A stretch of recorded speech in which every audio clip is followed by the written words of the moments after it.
The suspect in Eliza Fletcher, the missing Memphis jogger, in court for the third time this week today. Today's appearance was really only about a conflict of interest about the public defender defending him. They're staying on the case, that suspect being held without bond. He is scheduled to be back in court later this month. And in the aftermath of that abduction the whole world's been talking about and murder, a Williamson County woman, this woman says it's renewed her purpose of reminding women to live confidently and to run without fear. Our Tosin Fakile is here with this incredible story of survival. You talked to her yesterday. I did, Tracy. I did talk to her. She escaped an attempted kidnapping. This was in a California neighborhood while she was running in the middle of the day a few years ago. And what happened to Eliza Fletcher, she says, brings up bad memories. Sarah Taylor loves running, but she remembers July 2016 like it was yesterday. As I ran past him, I noticed that there was something in his hand. She was running at noon, and a man tried to abduct her.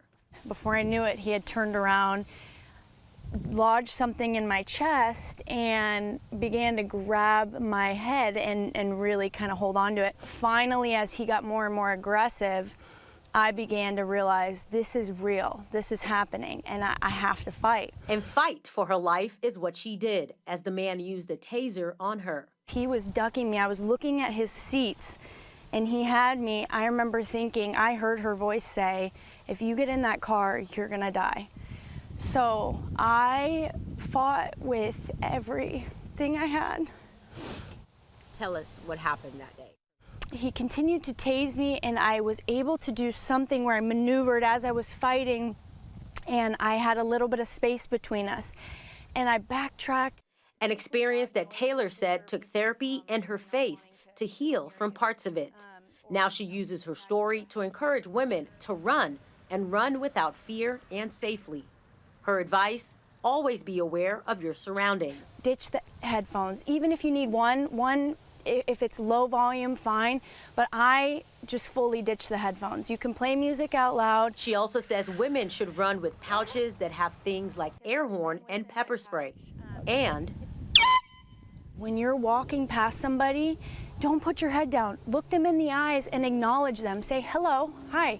Then they know that you have seen them. You know what they look like, and you are not a victim.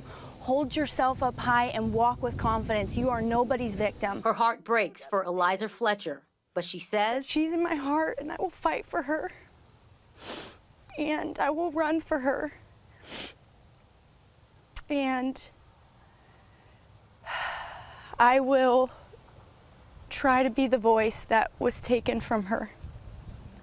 Now, Sarah tells me even though the person that tried to abduct her did not get jail time, she says she hopes Eliza Fletcher gets justice. And for more of her safety tips, we have that on our website. You know, I heard her say, I heard a voice, and she was referring to Oprah, watching Oprah as a young person. That's what she was talking about. She was watching Oprah as a young person, and she remembers a lady telling an abduction story as well. And she remembers a person in Oprah saying, if I get in this car, I'm gonna die. And that's the voice she was talking about that she heard as she was looking into this man's trunk. It's so powerful. So she had to fight for her life. How long has Sarah, had to go through counseling? I mean, it's a really traumatic experience. It really is. Even just talking about it with her, you could see it in her eyes. She did not run for 6 months after that experience. And she says it's taken years and years of therapy. And she says she healed from parts of it. So it's not, her healing is still going on. She's still in therapy. She'll still get triggers and things like that. She does. She told me like her husband and her family know they can't just like surprise her, jump at her, because it takes her aback. So they need to be very careful.